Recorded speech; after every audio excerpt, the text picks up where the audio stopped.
Thanks for joining today. So we basically will talk about how you can support startups with your service agency. I will actually introduce myself before I come to the agenda. So I am Vincent, the founder of Capsule. I hold an MBA from the University of St. Gallen, and I used to work as a global product manager for neurosurgical devices, but I've always been very interested in startups and how you can incentivize employees with company shares and so on. So after the MBA, I started working with a startup and also thought about myself supporting startups and receiving company shares for this. And then the idea came that it maybe would make sense to have a platform that enables such kind of deals and makes this a lot easier. I've lived in a couple of countries and I really like outdoors and being in the mountains, which is also why I'm in Switzerland. So for the next round about 30 minutes, we will talk about the following things. So first of all, why does it make sense to support startups? What are the reasons to do this? We will also talk about startup needs. So what do they really need to give you also maybe some insights how you can help them. And then we'll talk about quickly the setup of a venture studio, meaning more or less, how can you support startups as a service agency? What are some of the topics that you should think about?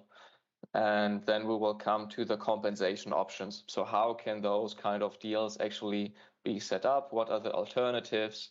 How can you receive a fair compensation for your work if you don't get paid directly? And we will, of course, also present the Capsule solution and show you how we work with service providers and startups. And after around about 30 minutes, then we'll have time for the Q&A, where you can ask all your questions. In between, if you have clarification questions or something, then please also feel free to speak up. I will also take 1 or 2 short breaks in between and ask you if you have some questions. The outcome of today ideally would be that you get a better understanding of how you can support startups, and that you can also decide, if you have not decided yet, if it's just like an idea, if you want to become a service investor, like if you really want to invest your service value into startups. And if you have more questions also about this and the model and how you can do this, you get a free consulting hour with Andy or myself, of course. All right, so let's talk about the reasons to support startups. We identified 4 main reasons that we see again and again with the service providers that we work with. I mean, the obvious part is the money side, right? As any other business angel invests in startups for the financial outcome, I mean, the same is true for service providers who want to do this, who want to support startups and receive fair compensation for their work. So obviously that's a valid reason. Then also prestige or image or branding, you could call it, also includes to incentivize and motivate your employees to give them cool projects to work on. But this also makes you attractive as an employer, hopefully, if you communicate such success stories. Basically, it makes you attractive as an agency, maybe also for other potential clients. There's also a strategic aspect to this. If you want to build long-term relationships, you might want to invest in them in the early beginning and then build really a long-term relationship and work with them over the long term, and have really close partnerships with those startups that at some point will not be startups anymore, but maybe big clients of yours. And the last part also is impact. Some people just want to have impact, and also obviously based on where the startups are. If they are an impact-based startup, then obviously you can support them there. But in general, I mean, it fosters entrepreneurship to support founders in such a way.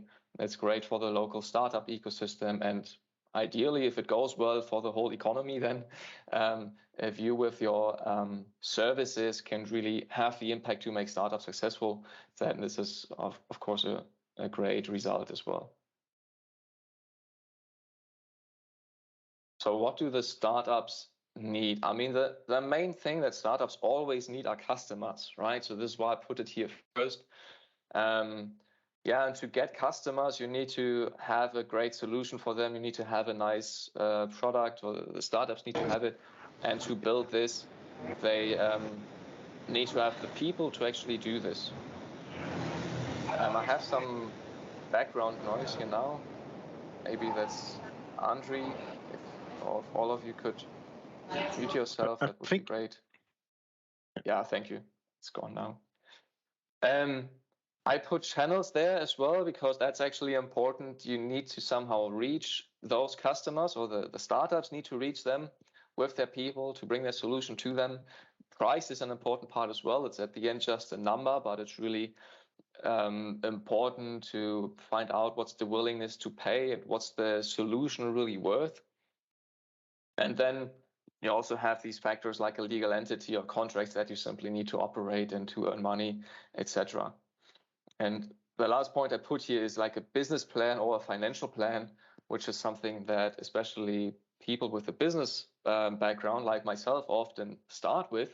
And I would say it's not necessary in the beginning. Much more important is that these founders talk to customers and find out really if there's a good problem solution fit. And I believe this is actually something the founders need to do themselves. Before they get any help from you guys, from the service providers, they need to talk to the clients, because that's something where they get really valuable learnings to adjust their product and so on. And we have summarized this in the so-called Capsule Matrix. It was initially set up to identify, to help the startups where they need support and to give them some guidance, what they need to do at every step. So we have the different startup phases here, like the idea, concept, validation phase, etc. That usually every startup goes through more or less. Whether they're biotech or just a simple B2C marketplace, I mean, the time horizon is different, but the phases are sort of similar. And at each stage, you have specific requirements and demands as a startup, and we have listed them here. So on our website, the startups can actually click on each field, and there's an explanation of what they need to do. And this could also be a guideline for service providers to find out, okay, where can I support startups and what do they need at which stage? So this is just a big picture overview to provide some guidance. So, and also it prepares you potentially to get ready to support startups, because there are a couple of questions that you will need to ask yourself and how you want to do this. Initially, I called this like becoming a venture studio. But what does that actually mean, right? What's a venture studio? There are also other terms like startup studio, company builder, or venture builder.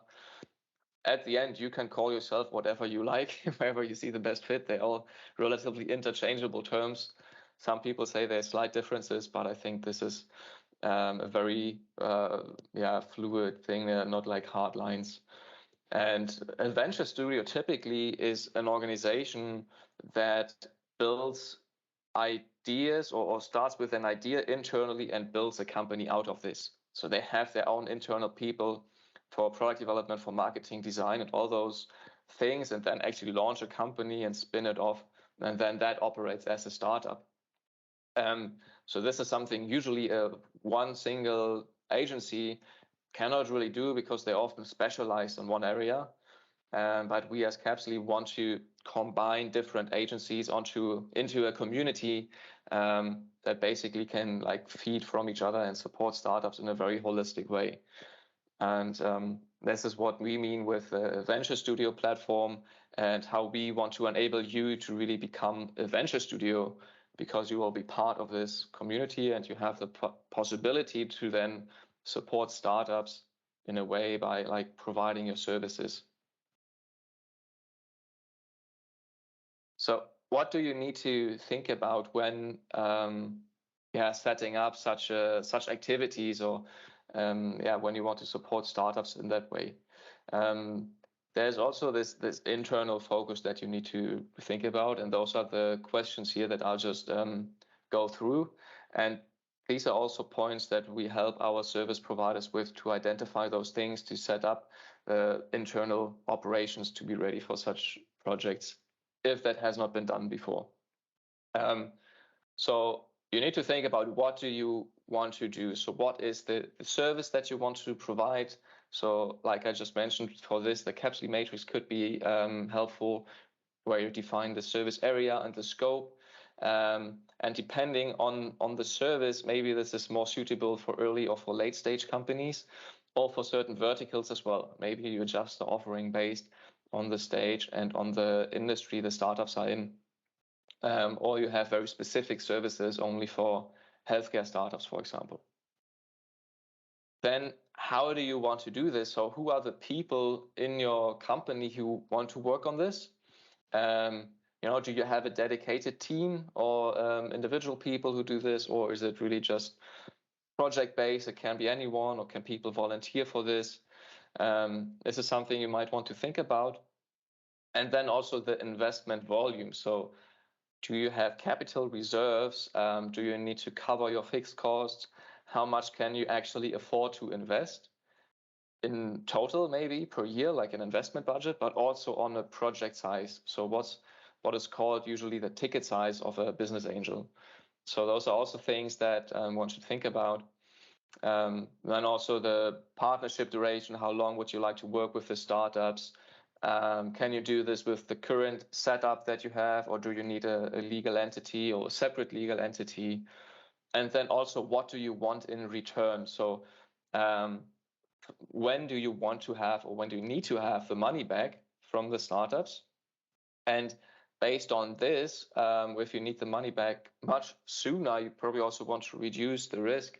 And based on this, the compensation terms are also different. And those are all points that we basically go through and help our partners with, to identify those things, and where we simply provide a solution with our platform. So also what I want to highlight here is that if you want to do this, you should also think like an investor, like I just showed, but you should also build a portfolio. The common conception is that 9 out of 10 startups fail, but this is not entirely true, actually. This really accounts for VC funds, where 1 out of 10 startups actually makes the financial return for the whole portfolio plus something. And maybe 5 startups fail completely, and the rest is sort of like still alive. So the real number is more like 50% of companies survive or fail, actually.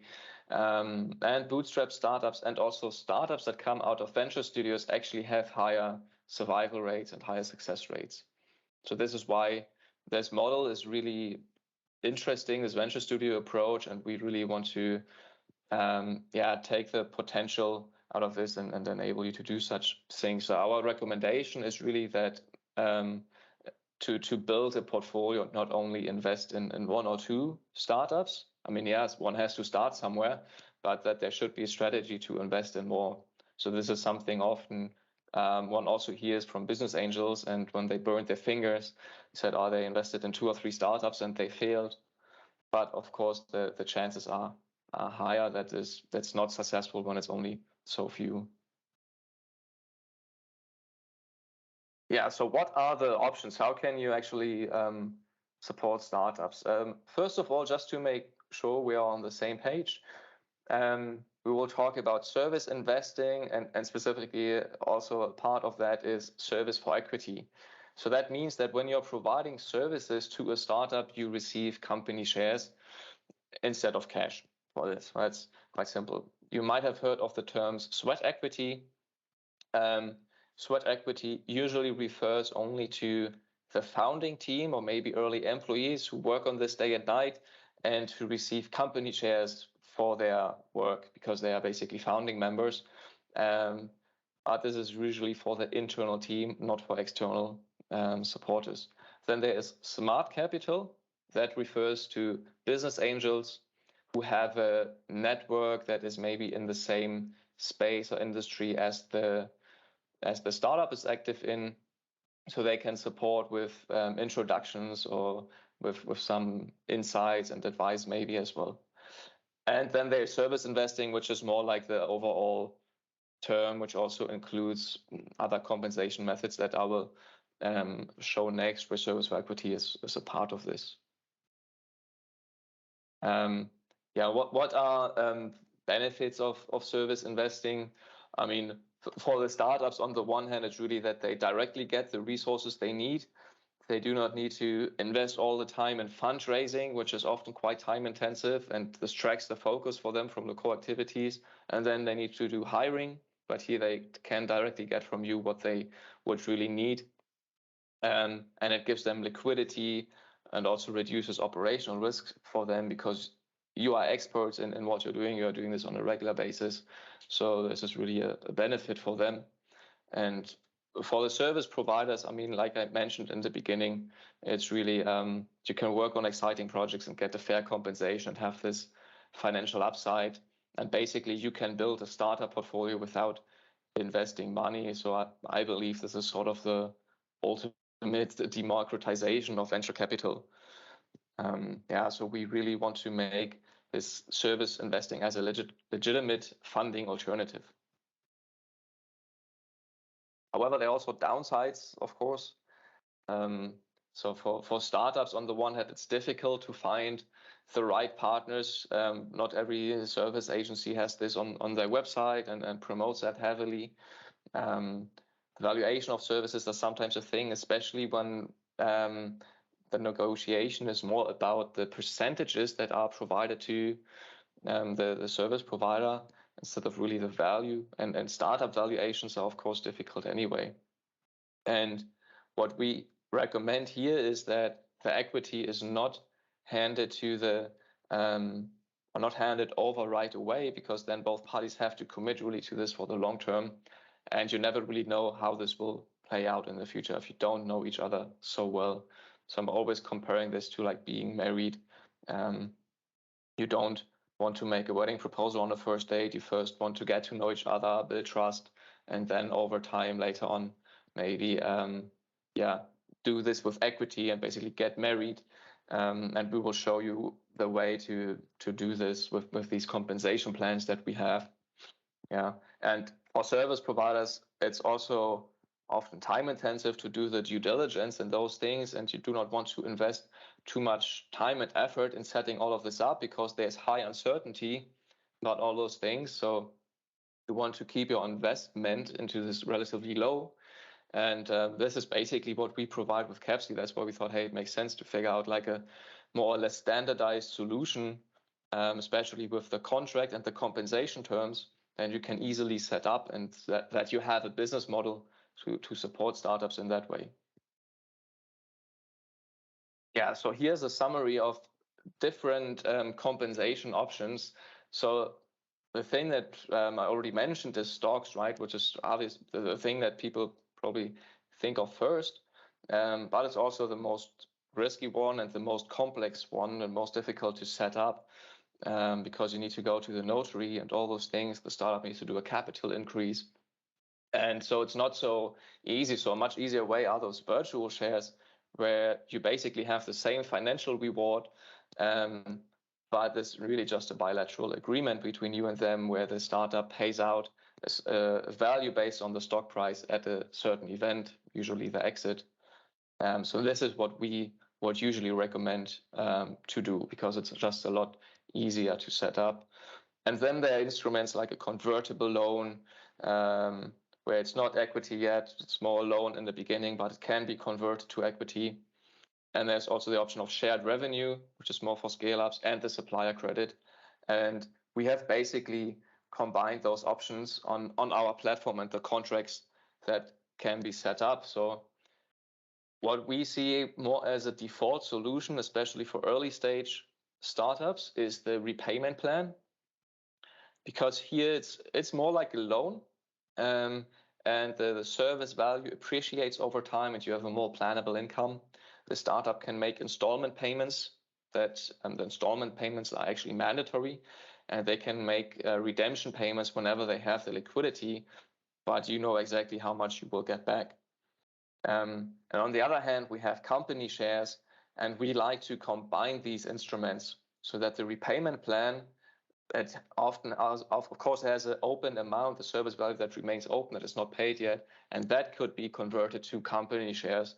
If you really have this strong relationship, want to work together over the long term, then this could be the way to go. And as I said here, we would usually recommend with virtual shares, can also be converted to real shares, but then it's a lot more effort. And what we see in the middle is the revenue share, which is really more for scale-ups, where they have predictable revenues, which means they should also have historic revenues. And there we would usually define a return multiple based on the original value of your services, and then a percentage of their revenue, of the startup's revenue, that must be paid regularly until this multiple, this target return is reached. So those are the options. It's basically 3 options or 4 if you combine repayment plans with company shares. Yeah, so for the thing is, for a single agency, this is probably relatively complex. That's also something I wanted to get across, to have all this set up, the legal setup, and all this work with the startups. And that's why we believe it makes sense to bring the service providers together on the platform and really provide the instruments and the infrastructure to run such activities, to really make it a lot more efficient. So how do we actually do this? Here's also one example. The best way to explain things are always by example. Autonomial was one of our first cases, actually. It was our proof of concept last year, and they won at the Capsule Award. So they received services from Digital Chameleon and Digital Healthport worth around about 70,000 francs, who have helped them to set up a quality management system and prepare them for regulatory affairs, and also further develop their product, which is an app for patients who have to do rehab to learn walking again after an injury. And this has really helped them to achieve the next milestones, and to prepare also for the next funding round. They were able to achieve those milestones without necessarily getting money at first. So this is one of the success stories, obviously, and they are doing well.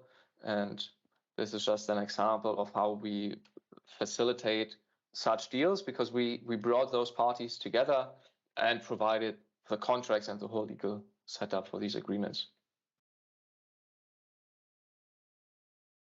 So then I mentioned in the beginning that we have this Capsule Matrix to help the startups to identify their needs and where they need support as well. But it also is a requirement for us to check, okay, what have you already achieved? Because we believe that the startups, the founders, should have completed the idea and concept phase, because these learnings from the customers are really valuable. And before they come to us, they should be really certain, and they should be able to justify why they need certain support, because that will also increase their chances for successful collaboration. And this is something we check before with the startups, before they get on the platform. So we also vet the startups that are making service requests. Yeah, so what do we offer as in summary? It's on the one hand, the startup education, also the explaining the different models and the options like we're explaining to you right now. We bring those projects on the platform and check them beforehand, and then basically bring them together with the best service providers that can support them. We provide the contracts, and at the end, provide an additional revenue channel for service providers who want to work with startups in that way. So on the platform, there's a service marketplace where you can basically find exciting projects and have a look at the startups, and we make introductions. We can also promote your service offering actually to the startups. Then you can set up those contracts. So we have a contract tool that you can use to make proposals, to define the compensation terms, and all of this. That makes it really simple to set up new agreements. And we provide a platform where you can track the value of your services to really create transparency with your clients, because we believe this also then creates trust. And you basically keep the overview over all your projects. You see your startup portfolio in one place. So finally, we want to make services investable. We want to enable you to support startups in that way and make this as easy as possible, so that you can work on cool projects and differentiate your service offering, hopefully earn a lot more money, and have these long-term partnerships. So our goal is that at one point we will have service providers with a startup portfolio of 100 startups. So that would be great if that would be any one of you. Let's see. All right, so I'm done with the presentation. So we now have lots of time for questions and discussions.